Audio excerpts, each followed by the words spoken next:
All right. Hey, I think I'm live. Let me check my signal here real quick, see if we're coming through, and then we're gonna do some Eberron art this morning. So give me a hot second here. We'll get things up to speed and we'll get going.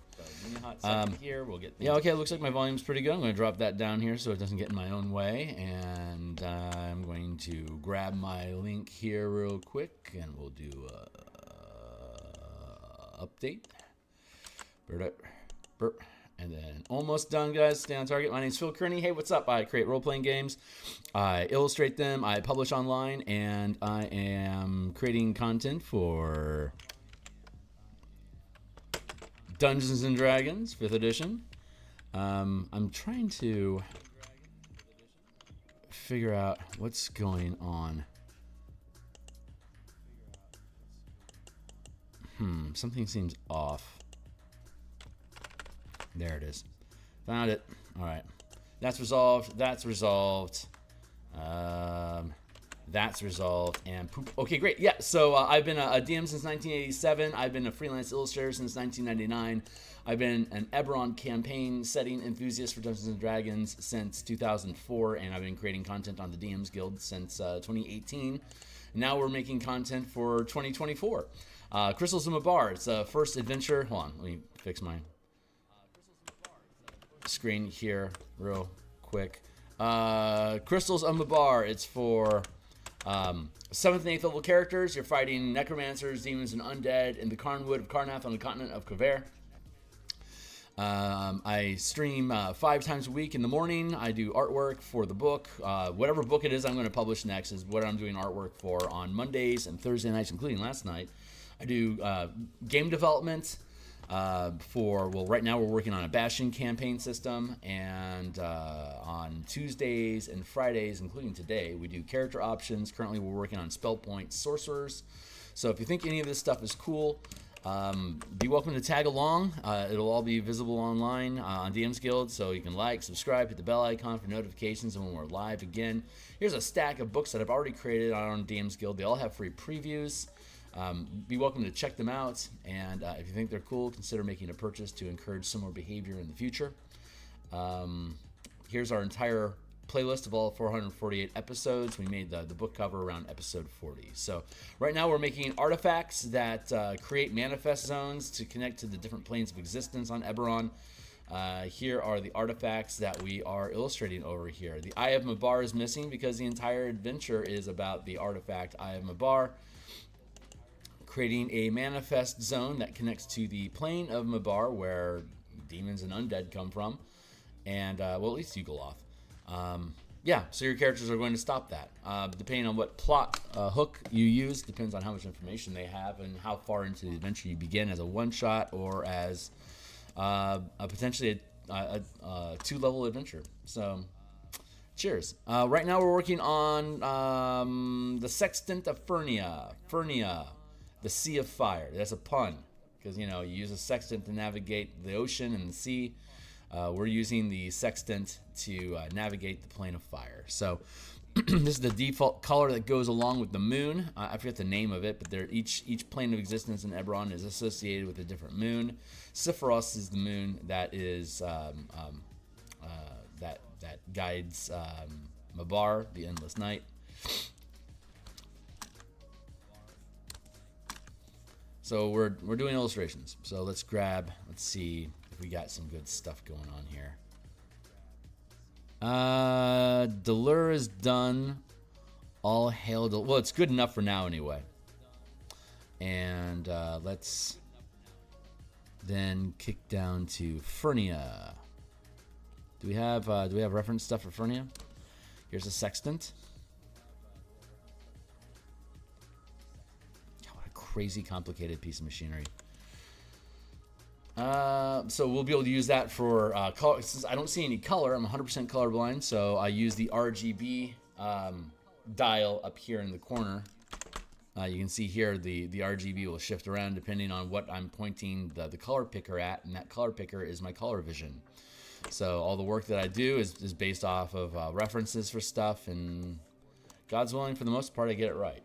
So speaking of which, let's go fetch a picture of fire. So let's see, burning brass illustration. Let's see what that does.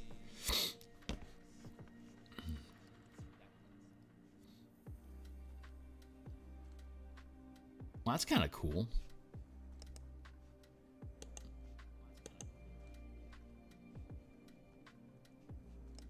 Could potentially use some of that. Copy image. Where's this one coming from? Copyright Coward Lion on dreamstime.com. Well, Coward Lion, I appreciate you, sir. I'm borrowing this for color references. And I appreciate you creating this thing. Who else has got cool shit going on? Ooh, that's pretty cool. No.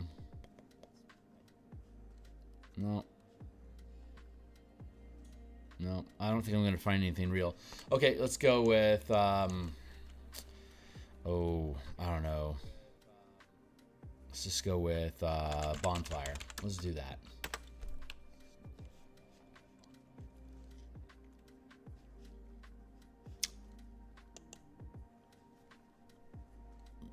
There we are. That'll work.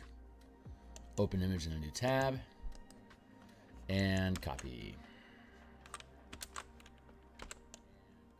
There. There's the illustrations that we need for our references.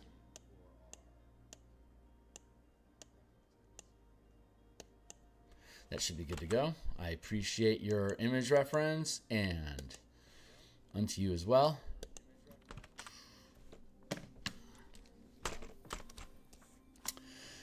Let's see. So here is our base color layer, and we're going to just develop from there. So first off, we're going to let's grab this highlight here. Let's look at this base color.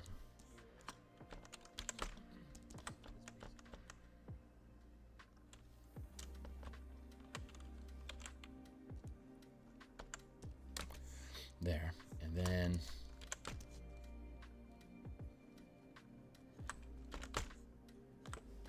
there and there. Is that consistent? Yeah, the whole thing's made that way. Perfect. Let's grab that darker. Let's grab that darker bit. That's going to be pretty. I don't want to grab too dark. There we go. That should be good. Cool. Now we'll use a secondary layer here.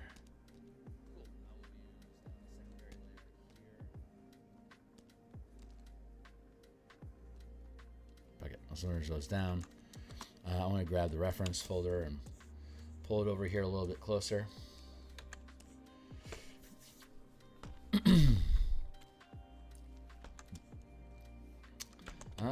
Let's see. What are we going to do? We got darks and lights to do. So let's start with the darks, and then we'll overlay the lights.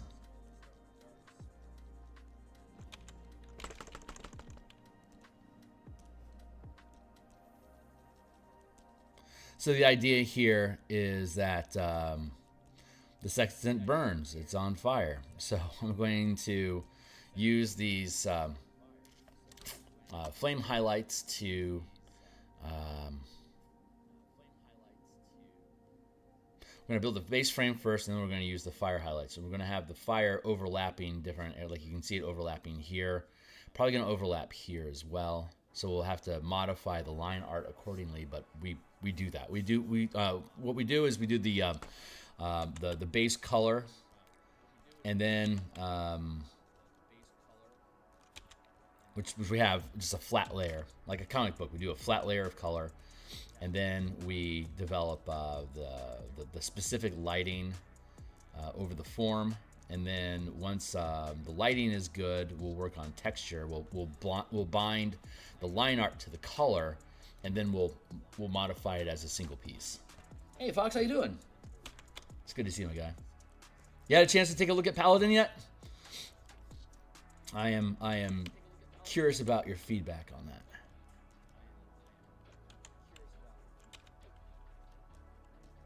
We'll be working on spell point sorcerers later on today. We've got the lunar sorcerer from Dragonlance. to update using 2024 rules. And what's the other one? Storm. Yeah, the Storm Sorcerer is the final one. I think we're going to work on Storm Sorcerer today. And then if everything goes well on Friday, we'll be able to, maybe we'll get, I don't know how long it's going to take for us to do Storm Sorcerer and the Lunar Sorcerer, but those are the last two that we need to figure out. And once we do,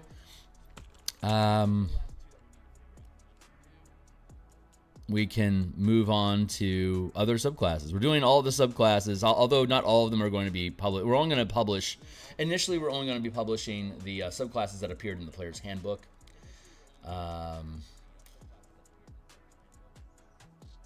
But I want to translate all of them because they're relevant, because people sometimes select different subclasses. So you want to give them the options. And we don't know how many of these subclasses are eventually going to come back into 2024. Not all of them will, obviously. The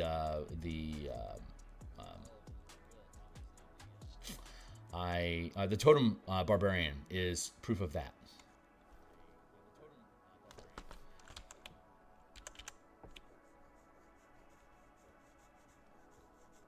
So set this here.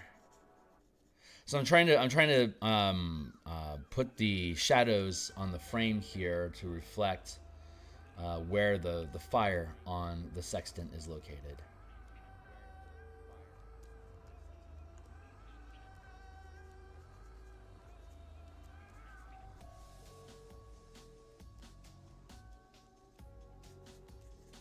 There we go, blend that in. The bronze transit that sits. I am wary of looking at stuff online like that while I'm streaming, but if you sent it through Discord, I will take a gander here on my phone real quick.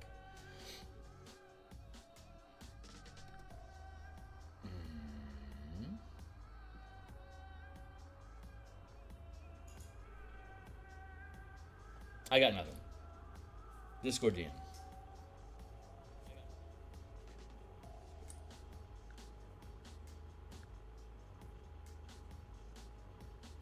Ooh.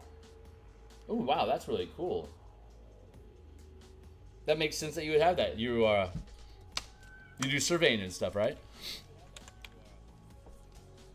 I'm going to use this. This is the reference piece that I'm using for the metal and stuff. I think this should serve me. But I like that picture. That's a cool device, man.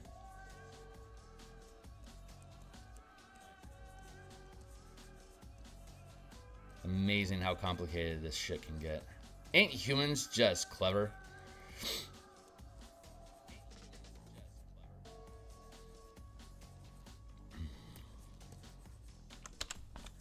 Actually need to lower the strength of the smudge so it blends easier.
There we go.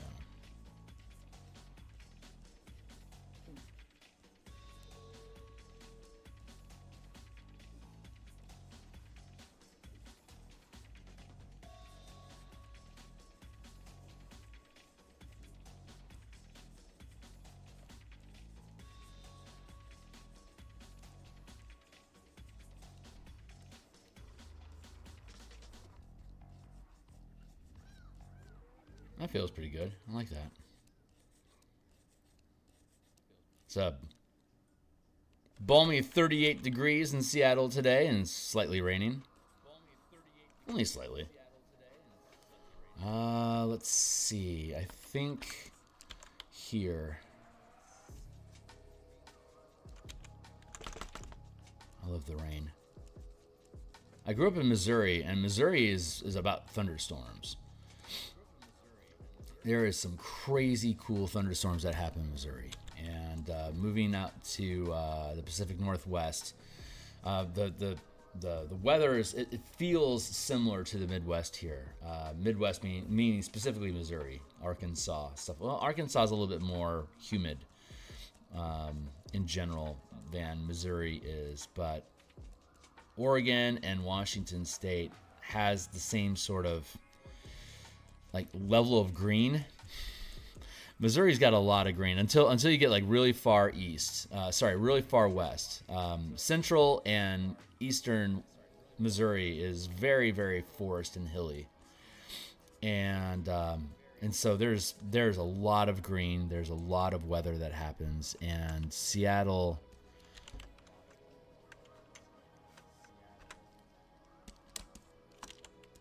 Has a ton of green, but all the weather is like it's like Missouri, but more mild.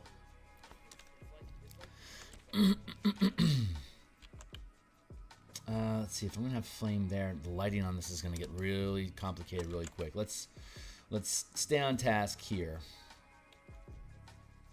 Yeah, let's just do a central line through here, and then we'll be able to broaden that through the rest of the structure. We'll have to end up beveling these edges over here. Like these are too square, I'll have to bevel them. Like,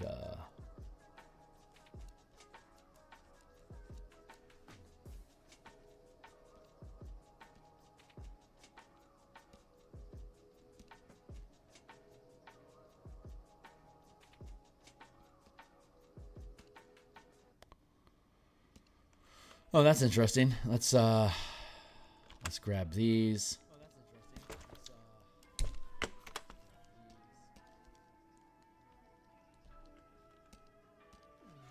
More like that. Bevel. This is such a small pixel. I mean, seriously, I'm probably putting way too much effort into these illustrations. I am observing that it's taking me a while to do stuff.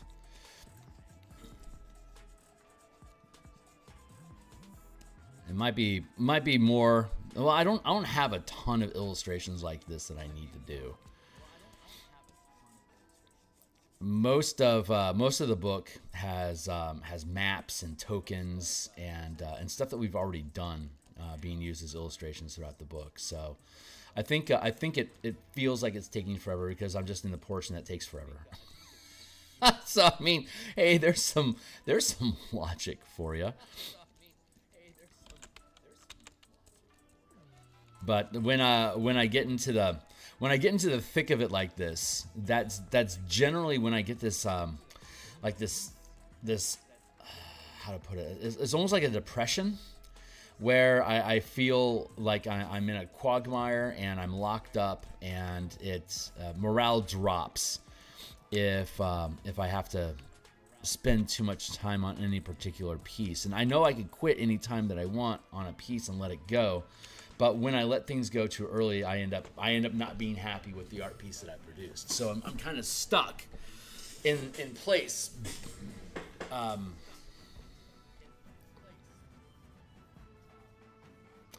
to say? It's just the art. The advantage of doing art, especially myself, is that I get to make the art look exactly the way I want. On the page that I want, it's all exactly the way that I want. Very, very precise individual control. But the other problem, the problems that arise from it is that, I'm going to close this out. I generally can't do that. I can't start working on illustrations until the book is done because I don't know what I need illustrated. And B, it takes a long time. Most larger operations farm out lots of artwork to different artists so that they're getting multiple pieces back in the same time frame for the same cost, because they're going to pay X amount for each illustration. The other, oh yeah, I save a lot of money by doing it this way. And I bill those expenses as basically screen time. So production time is productive time for me to be able to talk about the shit that I'm building, and hopefully people that think it's cool stick around to see it get published. But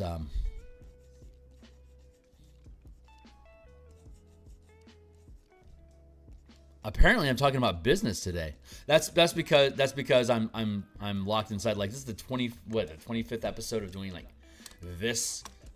these artifacts, and I spent like 30 hours on this illustration. I mean, I think it turned out great. But this is probably going to be the most intense illustration page that we do, which is good news.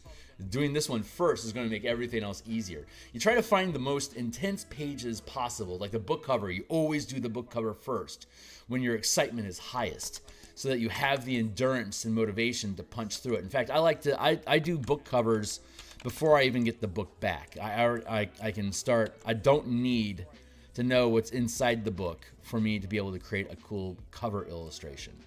So while a book is off in editing, that's when I'll do a book cover right away, right off the bat. So I set the pace, and honestly, just start building brand recognition for the products. For anyone that swings by the stream here, has a chance to see the book cover every day. So when it pops up on social media and on the DMsGuild byline, or on the store rack, as it were, the bookshelf. Thank you. Whoever's, anyone that's been following my stream will be able to easily recognize that's my book. So there's a lot of brand recognition, and that makes a lot of sense. But again, as I continue through the project, the fatigue sets in, and with the fatigue comes the doubt, and with the doubt comes the depression, and with the depression there is the risk of burnout and wanting to retreat from the project and not work on it, which is why I work on so many other books at the same time, so I can shift gears between projects whenever I need to. We are friends. I am also harsh. I would say, when I buy a book, your art is 100% at value. God bless you. Thank you. I appreciate that. I am well aware that I have a massive edge in the industry of starting my career as an illustrator, eventually getting into books.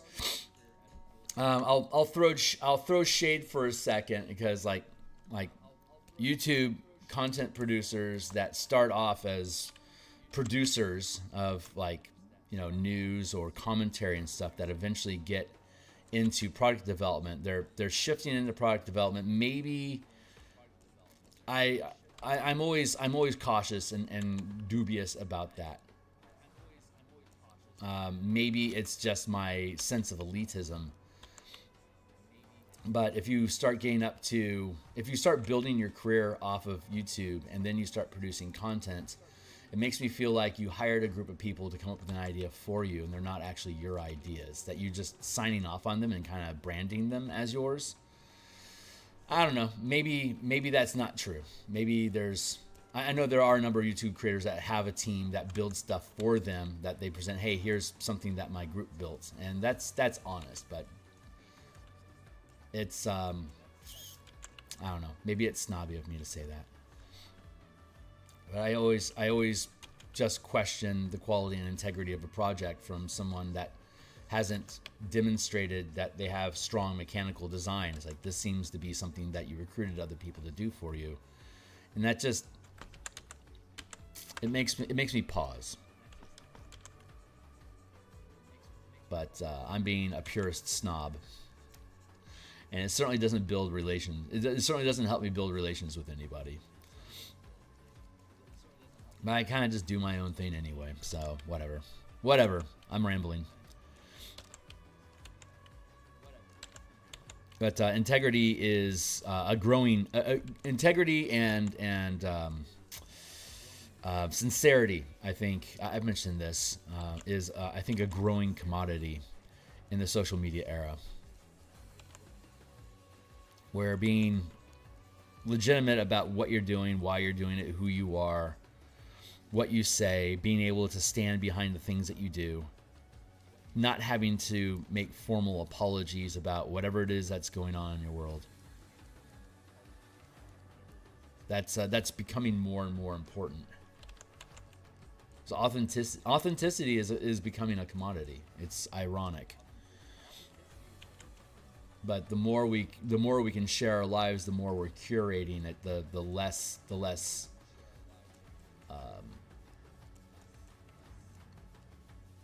people believe what they're seeing, which is well, one of the reasons why I like doing artwork online, is because you can never really contest that, you know, I'm making this shit, because here, I'm making this shit. This is also why I like building books online. I started making books online mostly just so people could understand like how much effort, time, and energy and gnashing goes into making like when you're actually making a product and not just having AI produce it for you. Like actually producing something takes a ton of time and energy. And I think mostly just as a demonstration of like, you know, if you want to get into this stuff, here's what you can expect. But beyond that, I like sharing the process. I like going through the gnashing process of figuring out how it makes, and the follies of mistakes and having to rebuild things and the setbacks, and it's all part of the human experience that I feel like people try to avoid. So I hope to instill a quality of the struggle. The struggle is the journey. And that you need the struggle for the destination to mean anything, which is why I'm talking about like calling YouTube creators that make books and stuff and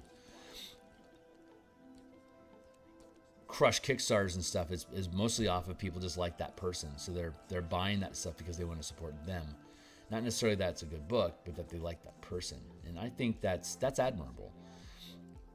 But it also doesn't make me think, well, this is going to be a good book. You know. There's a lot of books that a lot of popular YouTube content producers have created that's like, I don't know. I don't know why this is any better than the other 5 books just like it on the DMsGuild already, you know? I want to make things that are unique, that actually fill a gap, that approach things from a direction that other people haven't done before. And there's so much content out there. It's difficult. It's legitimately difficult to find something new and original.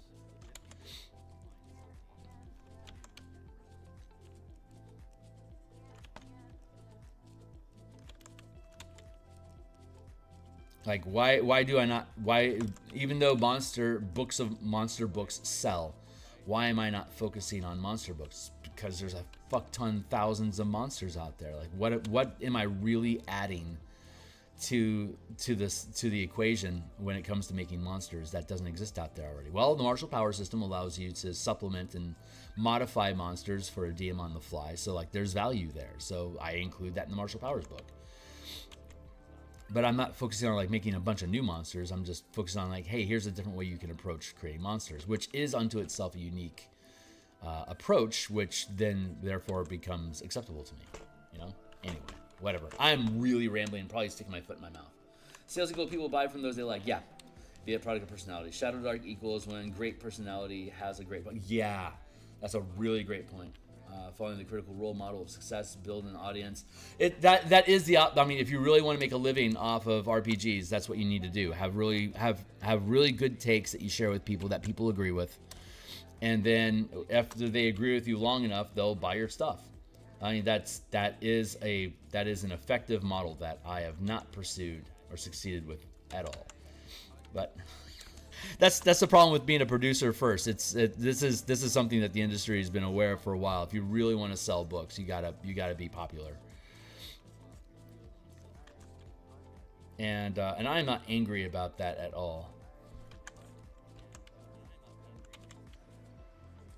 Because I know I could just make video, like I could look at a camera and probably say things that would be accepted well, and I think I'm probably charismatic enough that I could build a following if that's the angle that I approach. But my problem is that I have to paint. I have to do art. I can't stop the signal, Mal.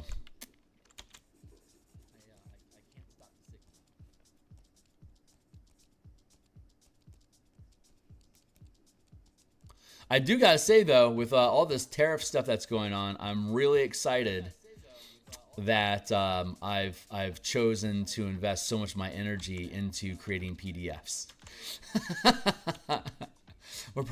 We might be seeing the industry bending back in that direction, like the early the early 2000s or late 1990s, and the cost of color in printed books might become intimidating. We might see a resurgence of just black and white art in a wider variety of RPGs, less reliance on color because of the added expense of producing in color and importing it. At least in America. I mean, I know that Europeans and stuff are laughing.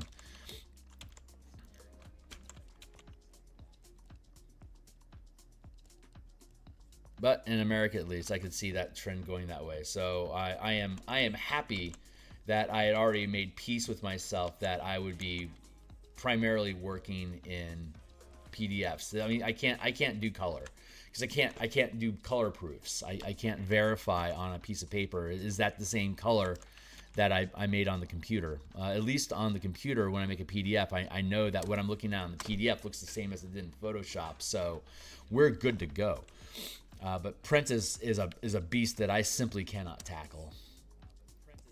And that's part of the reason why I edged out of the freelance illustrations, because I simply cannot provide assurance that whatever it is I'm making is going to look okay in print, and I don't know how to fix it if it doesn't. So that makes me unreliable as I'm a bad gamble. I'm honestly a bad gamble for content producers to use my art in print. Oh, I like that. That looks good.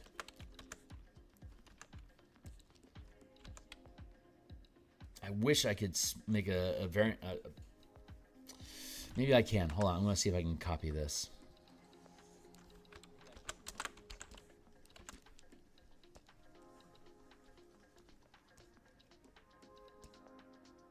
Ugh, I don't like talking about business because sometimes it comes off as complaining. And I'm not really. I'm just trying to share observations and my view on what's going on and like why do I approach things the way that I approach them. I feel like it comes off as whining sometimes, so I need to be careful about that. And I'm also not trying to take shots at people. But, I mean, my channel's so small, I basically punch up at everybody. The good thing about being the runt of the litter is that you can punch up at everybody. So I got that going for me. Let's drop that underneath there. Yeah, that actually looks pretty good. We can duplicate this. And we can flip it for reals.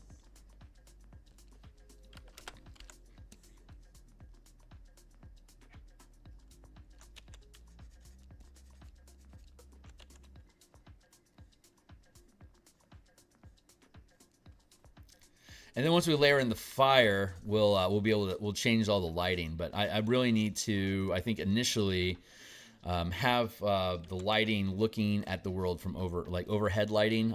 Generally, the lighting is coming from.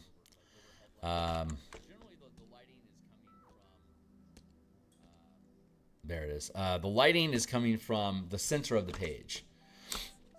So here, like around here is roughly where light is coming from. So projecting this way. I should actually do this like that.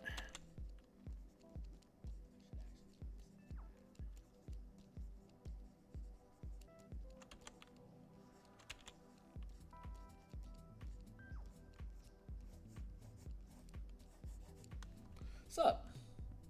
Maker's life vicariously through you, but look like the corporate check. I mean, I got a day job too. I work in marketing. I crunch numbers for a living, so. This is a really, like, my heart would die if I didn't have, like, you know, art TM to rescue me from myself.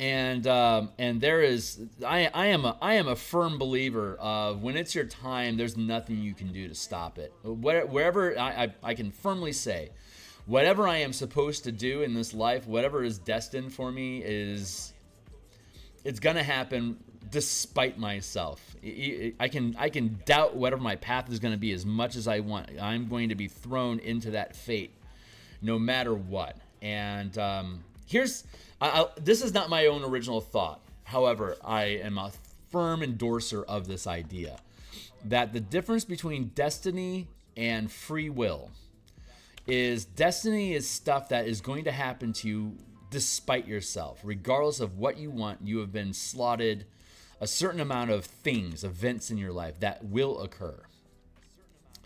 And your free will is not deciding what those things are going to be. Your free will is deciding what your attitude is going to be when they happen.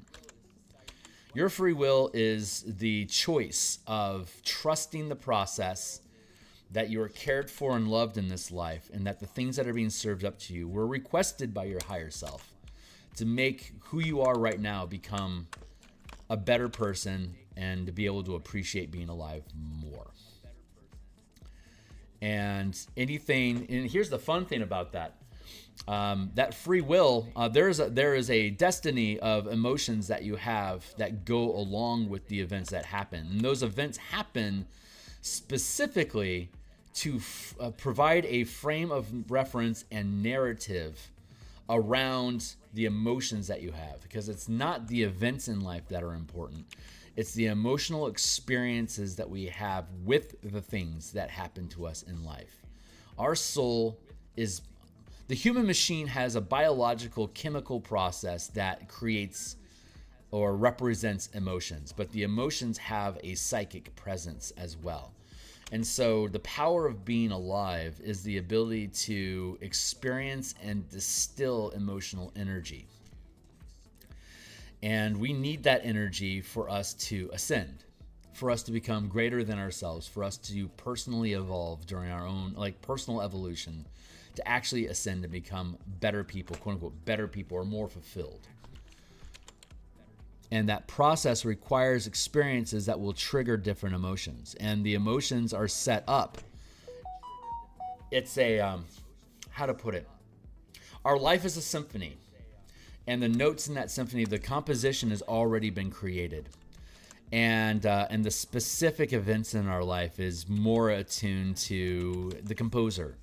And what kind of spin do they put on the notes on the page that we all know are going to happen, that we're all orchestrating together to have an experience, that everyone that's involved in the experience has their part that's played, that gives them the emotional fulfillment for the role that they play. The flutists are going to have an experience with the notes that they play. The violinists are going to have an experience unto themselves. And maybe I am a cello, and in this life, and the notes that my celloist plays, which is my living self, is executing part of the orchestra that I am a part of, and I will have the satisfaction or sense of experiencing being part of that composition. If that makes any sense.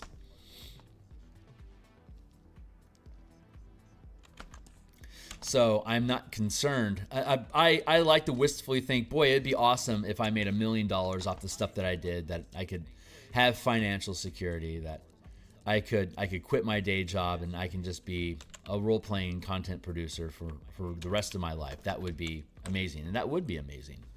But that is evidently not where my life is at right now. And although I love to muse about the idea of doing it, I also know that it doesn't matter what I try to do, I could fail. And it doesn't matter what I try to do, I could succeed. And whatever that success and failure isn't up to me at all. It's just going to happen, or it's not. And so the only thing that I can control is how much do I appreciate the stuff that I'm currently doing. And I think it's that surrender to the process that lets the best version of it arise, because you aren't concerned. You aren't afraid and protecting yourself. You aren't girding, you're not trying to hedge your bets. You're not doubting and trying to keep one foot out and one foot in. You gotta sink full bore into the life that's been built for you, and you gotta find the joy and the appreciation of the stuff that you are personally having to do or choosing to do, whatever action it is that you take. I think everyone can relate that we might have a plan about what we're going to say to somebody, and when we walk up to them, we end up saying something completely different. And that could completely make their day, or that could completely ruin your relationship with them forever. But you will have no control in the moment of what you say, of what you do. I didn't know I was going to do that. And I think the more we embrace the chaos and the unpredictability and the lack of control that we have over it, and learn to trust the process that goes on behind it, the better those results are going to be. The results aren't going to change. They're going to be what they're going to be. It's our perspective of those changes that improves, that we accept this is the way it was supposed to be.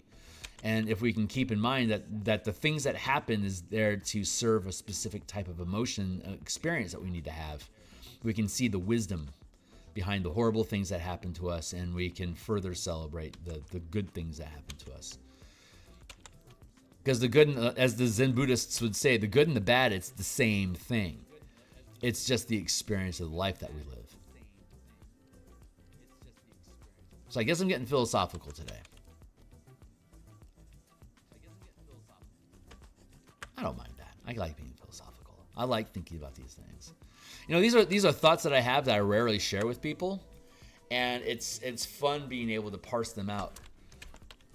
To let the ideas flow, as it were. But again, that's my contract with my muse. When I paint and I turn off my brain to let the paint happen, she has the right to say whatever she wants through me, regardless of what it might do to me. And the more you can see it as the conversation is going on, I'm becoming more and more confident in the words that I use, because I'm surrendering more and more of the next syllable to the flow. I'm not currently being an apologist or humbling myself for the words that I say. I'm just speaking what feels true. You're living the maker's life. Hell yeah, dude. We're all living vicariously through each other.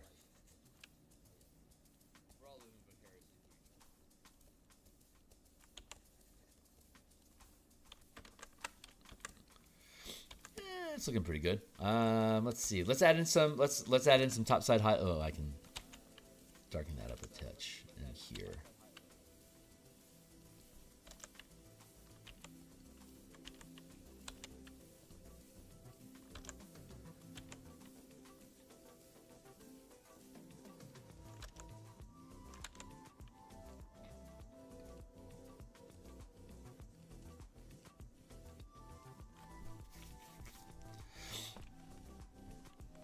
I caught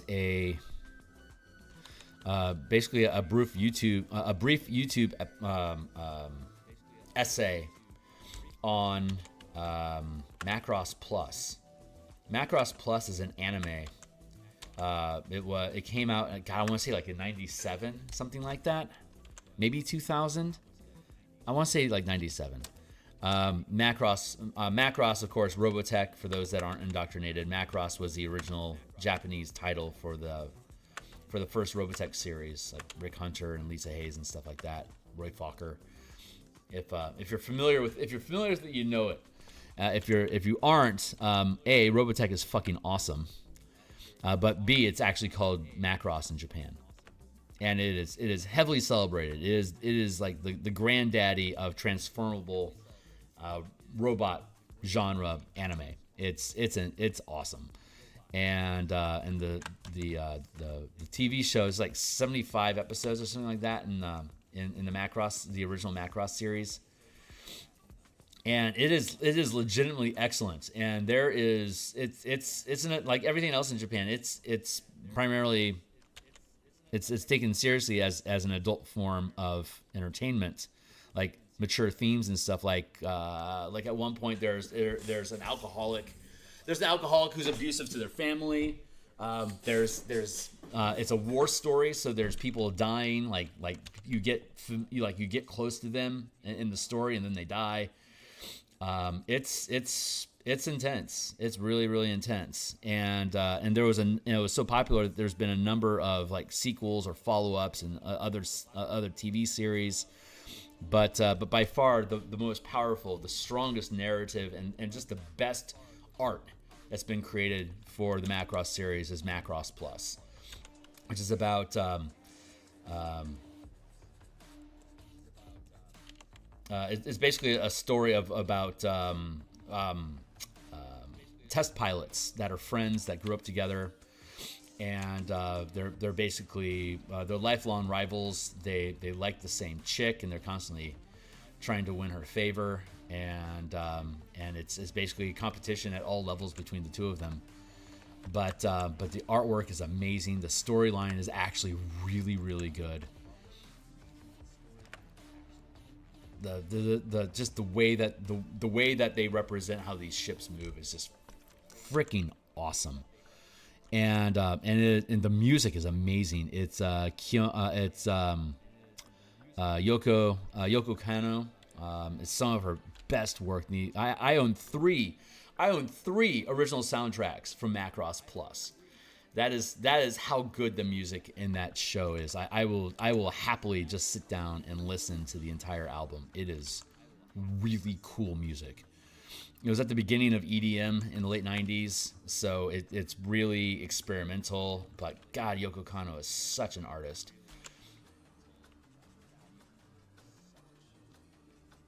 The combat is so cool. It's fast and it's visceral. It's just it's mecha. It's mecha design at its absolute best. And I'm obviously on a tangent, but I gotta say, Macross Plus. Some of the stuff that I saw in Macross in Robotech and Macross Plus is what inspired me to make the Spelljammer book that I made. To have the same level of adrenaline and action economy and movement and dynamics.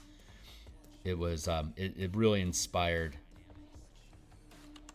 What can I do to make the 5e game engine represent that level of fightercraft combat? And I'm pretty sure I feel like I succeeded, and I'm incredibly proud of that. But just Macross as a whole, goddamn, even if you've never seen Macross Plus, it's like 3 hours. I think it's like 2 or 3 hours long in total, but it is totally worth your time seeing. Even if you're not a fan of anime, it is an incredible story. Oh man, Gundam.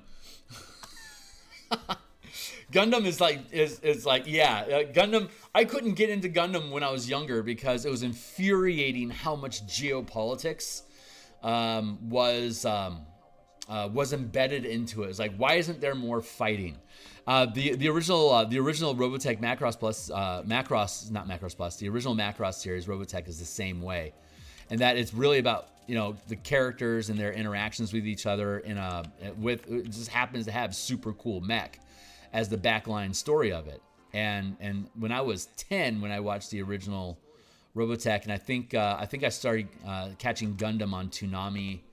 I think when I was 19 or 20.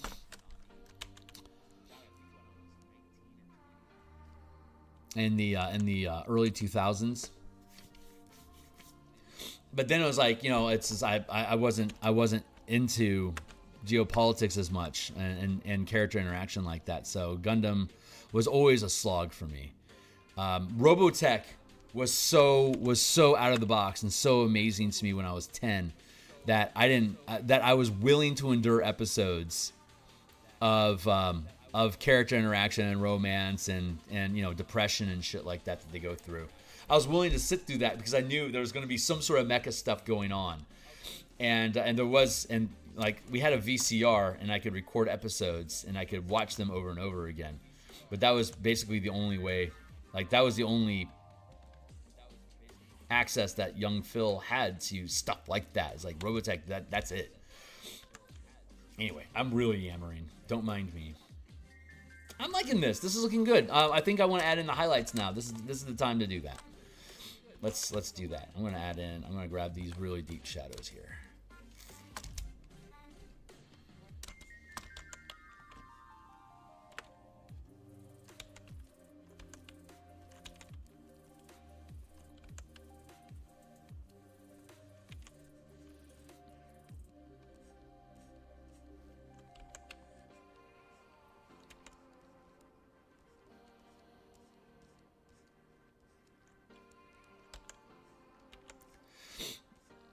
I was doing some deep cleaning in my house over the weekend, and I stumbled into I have the comic book series Ghost in the Shell by Masamune Shirow. There was the original Ghost in the Shell series, but then there was a sequel called Ghost in the Shell 2. It was an 11 comic series, and it is so cool. I am such a fan of Ghost in the Shell. And Ghost in the Shell, for those that are familiar with Ghost in the Shell in general, for those that aren't familiar with Ghost in the Shell, is basically cyberpunk future, cybernetics. Cybernetics is advanced to the point where your entire body can be replaced. They just put your brain and your spinal cord in a robot's body, and you're good to go. And the main character is a cyborg, basically SWAT team officer on an anti-terrorism group that deals mostly with cybercrime, but also deals with like physical combat, like actual terrorist events. And the original series of Ghost in the Shell is a deep introspection about like, what does it mean to be human? What does it mean to have a soul? Can machines have souls? What happens if you take a person out of their body and put them into a machine? Do they still have a soul? Like, that was the core. Those are like the core premise of the show, exploring those ideas with a bunch of super cool cyber stuff and combat and like hacking stuff along the way. Ghost in the Shell 2 is after Makoto, the main character, fully realizes herself as a person, and she becomes a basically evolves out of a physical form, and basically was already fully prosthetic, had a fully prosthetic body, but learns to be able to abandon the body and be able to basically surf the net as a fully formed consciousness. So in Ghost in the Shell 2, she's basically completely embodied that ability, and so has a network of hideouts or like crash houses across the world that she can net jump. She can drop her consciousness into different bodies, or in some instances duplicate herself and run multiple bodies at the same time. So she's constantly jumping from scene to scene in different cities, pursuing different leads and stuff. And the level of depth of like the cyberpunk like net hacking experience is intense, because she has multiple AI entities that are basically sidekicks that run programs for her, that run defenses, that issue attacks, like cyber attacks against like different targets. They'll do things like while you're in a gunfight, the AIs will attempt to hack their enemies like eye software so that you become invisible, so you can't see them anymore, because you've disabled their ability to target you altogether. It's fun stuff like that. I mean, it might sound pretty common right now, because there's been a lot of like Lancer and Cyberpunk 2077 and stuff like that have really leaned into those ideas. But when this came out, it was like 2002. These were still really innovative new ideas, and they would have like, there's this like deep architecture of like different viruses and like they refer to the internet like a body, like an organism. And when they're launching these cyber attacks, they're viruses and antibiotics, and they would go into depth about all these different classifications of these different layers of protection. And it's all built inside this really cool, like really, really cool framework of narrative of how they express the net. It's intense. It's really cool. But I stumbled into that, a whole stack of comics that I haven't looked at for a number of years when I was doing cleaning, and that was fun to retouch those things this weekend. Yeah, thanks a lot, man. Yeah, highlighting is a lot of fun. It just adds. And so I'm just doing some initial highlighting here, and then once we add the fire in, we'll readjust where the lighting is coming from. That unto itself feels pretty good. So let's see. from here, yeah, I'm good with that. Let's go with this and this. Let's make this frame, and then we're going to build a new one. We're going to call it fire. There's going to be under fire and there's going to be over fire. Fire. So I think how do I want to do this?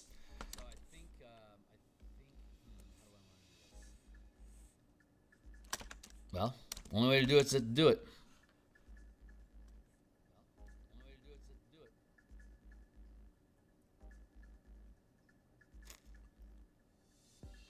Red base that rises into yellow. And then it's orange at the top. Orange, yellow. Where's the red? I know that red's around here somewhere. Red. That's right. Red's at the top. Yellow's at the bottom. So it starts off yellow at the base and then it fades into red. So you can see how the color slider is moving. In the upper right hand corner, see it starts like it's white hot, and then it cools into yellow, and then it continues to cool down as we go, and it cascades into an off red. So the blue dives the blue dives first, and then the green follows it down. That's essentially how you can do color. You start with white, you start dropping the blue, then you drop the green towards the end of the flame. So this should be more red than anything. Yep, see? And then you get towards the top where it all fades away. It's just red that's licking at the top. The blue and the green have almost completely dropped. So the blue drops, the green drops, the red. Oh, God. Sorry, I haven't eaten since Sunday, so I am really fucking hungry. Occasionally I fast. I tend to I gain and lose weight, typically around 20 pounds or so. I pick up maybe 20 pounds during the winter time because it's cold a lot, so I eat more, and then in the summertime I start to lose the weight again. I used to weigh over 300 pounds. I was a chunky boy. And I'm going to start off with this.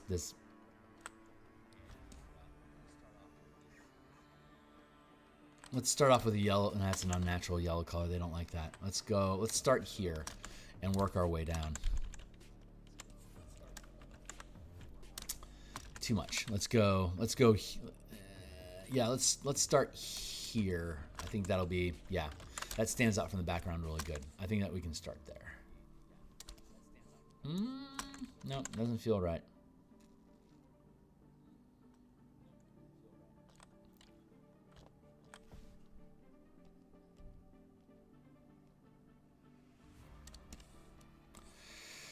There, let's start here.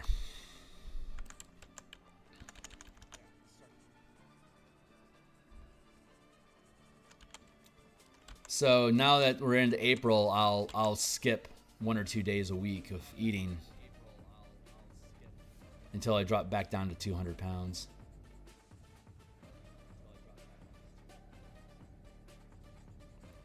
But yesterday was my first day of fasting, and it's always a hammer. My longest stint in fasting was July 2022. I ate 800 calories per week. I'd have one meal on Saturday. I'd have one meal on Sunday per week, and I lost 25 pounds that month. It was crazy. So if I'm hitting fasting hard, I will lose a pound, basically a pound a day, until I get down to 200 pounds, and then it starts to slow. Where are we at on time? 7:40. Okay, so I can get this base fire in here.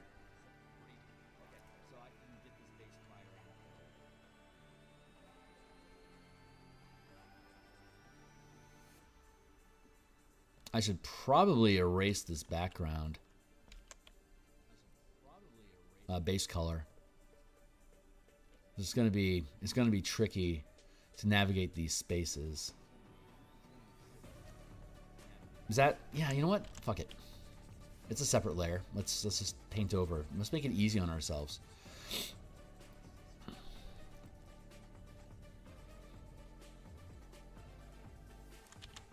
Yeah, and once we finish filling this all in, we can erase the backdrop.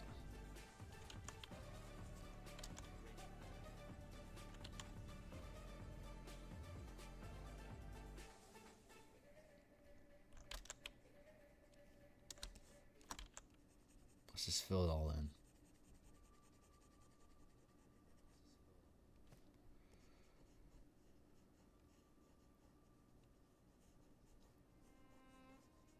Yeah, I think this is the right way to do it. Actually doing the entire flow, not piecemealing it in front, behind. If I just do one consistent flame, I can properly sculpt its shape around the structure, and then mask what needs to be masked in front, and leave present what's behind.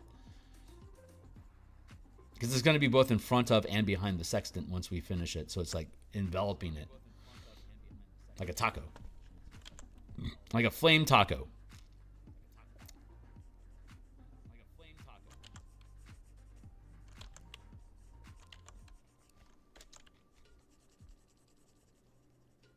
So I'll fill this in, and then tomorrow, because I only have 20 minutes left at most, like more like 15 minutes left, and I'll be done for the day.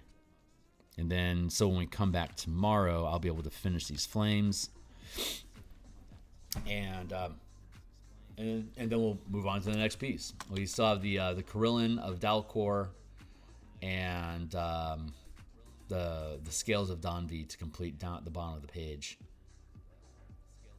And that will be our first sweep. Then I'm going to do a follow-up of basically working texture. I would say that that this is actually like done. This looks, I think this is pretty good as it is. But I already merged in the artwork and then like did all the fusing together, so it's pretty much the way that I expect it to be. This is also pretty much done. I'll probably put in some more highlights and stuff, but I am really happy with how this banner turned out. It is like, I don't think I need to do anything to that, so I'm pretty happy with that. This is also very close to done. I think I'm going to poke a little bit at texturing, just a little bit. I'm going to blend in the line art. I'm going to smooth the line art into the color, but I'll be doing that with all of these pieces, just blending them a little bit. Like this needs some better blending. It's still too separated. But yeah, so the first thing we do is we do the entire. We do the line art, and then we do the base color layer, filling that in, the flats of it, and then we do the lighting, the highlights and shadowing here, and then we do we blend the line art into the color, and then we do detail, texture.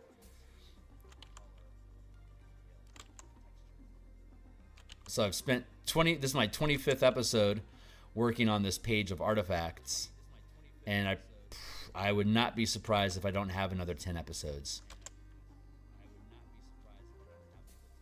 to finish the entire page.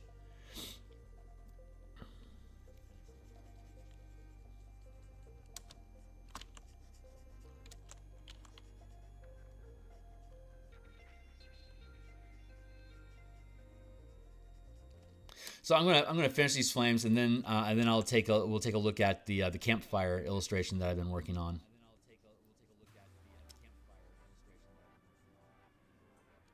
Off stage, and then I'll be done for the day. Not for the day. I'm gonna come back at I want to say 2 o'clock Seattle time. That'll be about 6 hours from now. I'm going to come back. I'll be working on the sorcerer subclasses for the spell point sorcerer.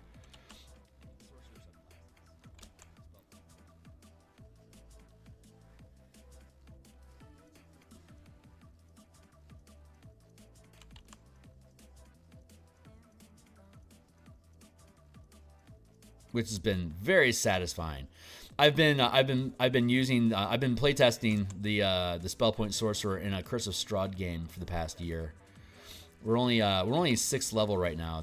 It's a slower progress campaign than what I'm used to DMing. When I DM, I run through level 1 to 20 basically in about 250 hours, and this one's more like a 400-hour campaign. I'm playing in it. I'm not running it. It's a refreshing breath of fresh. It's a refreshing breath to be a player in a long-term campaign. And I've never actually done anything with Curse of Strahd before, so I'm completely ignorant to it. I know basically what it's about. Like I know that Ravenloft and Vampire Overlord, got to defeat the vampire to get out of Ravenloft, yada yada. That's basically the skinny of it, but I don't know any of the story beats, like the actual beats. This is gonna end up looking really fucking cool when it's done. I am pretty certain of that.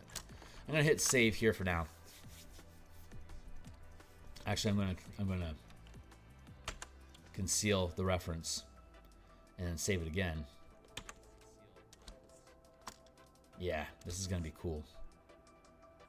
But yeah, Spellpoint Sorcerer, it's playing really nicely. We're 6th level now, so I have access to second rank meta magic, and oh, goddamn, it's so fun. It is so fun. I love sorcerers. Spellpoint Sorcerer, I think is my favorite now. I've always been a fan of the Divine Sorcerer, to have access to the Cleric and the Sorcerer list, to be able to blend between, but being able to add on another 20 meta magic feats to have as a third rail to pick spells from is just, God, it's so satisfying. It's so much fun. But yeah, here's our artifacts. This is where we're at right now. I'm really happy with all of these. I'll come back, we'll work on that fire tomorrow, and then start working around the frames. That's pretty good. So we hit save, that's good to go. I'm going to close this out real quick, and I'm going to show you the campfire that I've been working on.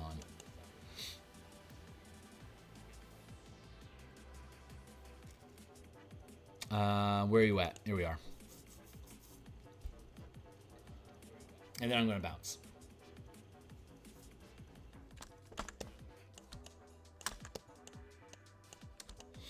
Here we go. I need to work on the fire a little bit more, but I'm pretty happy. I'm liking the posing on these. I'm working on her right now.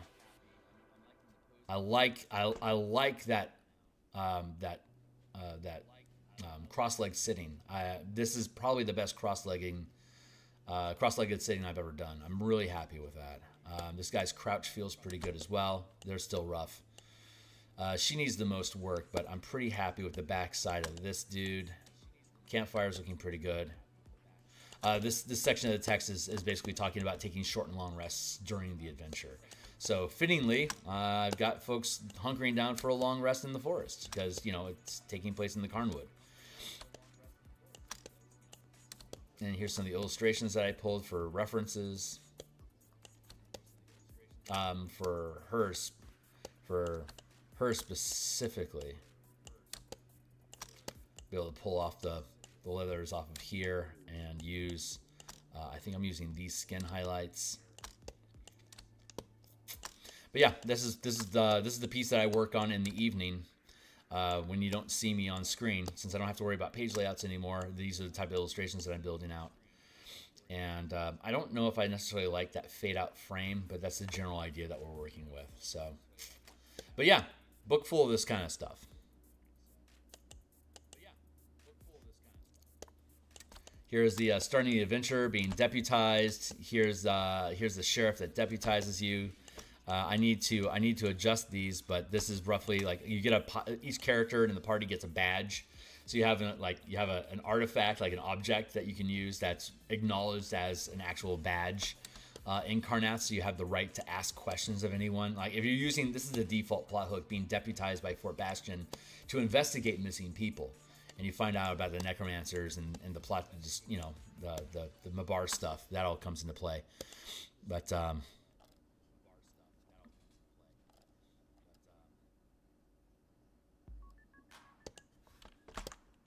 we're still filling in gaps here. This page has been finished, but I haven't updated it, so I need to update it. But these are icons throughout the adventure that we're building. So to be able to indicate like different type of terrain that we're running across. They're still rough, but little icons that I could put in to like indicate like, you know, heavy fog lightly obscures vision beyond 20 feet and heavily obscures. This language has changed since 2024, and I haven't updated the page. So I need to this weekend I need to swap out all the text and all the pages because some of this stuff was made before the 2024 book came out.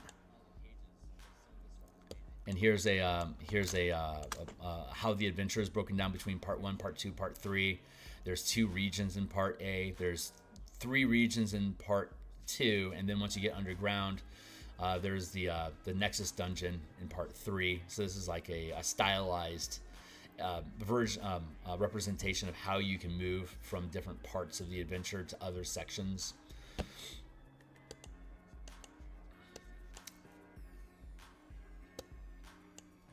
The Emerald Claw faction, the Red Wolf Company is a mercenary guild in the adventure, and then the local villagers is the third. So this was a fun page to illustrate. I need to work on the frame.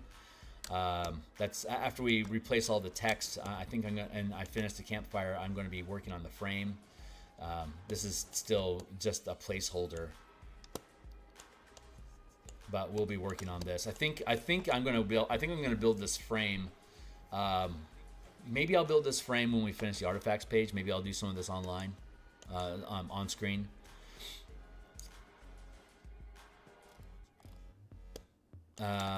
This is a rough map that I need to finish, showing where all the different elements of the pieces are at. Book cover, icons. Yeah. It's coming along. We're pulling things together. I'm going to close this out. I don't need to save it. In fact, I don't want to save it in case I bump something somewhere. That's it. All right, I'm bouncing out of here for the day. Rather, that's it for the morning. I'll be back in 6 hours to work on the Spell Point Sorcerer, the Storm Sorcery, and Lunar Sorcery. And that'll finish out the whole set of that. Technically, that book would be ready to go for production, but... not there yet. Maybe I'll work on that a little bit. We'll see. Maybe I'll flesh that out. Yeah, that's it. I'll see you guys on the other side. Thanks all for hanging out. Cheers.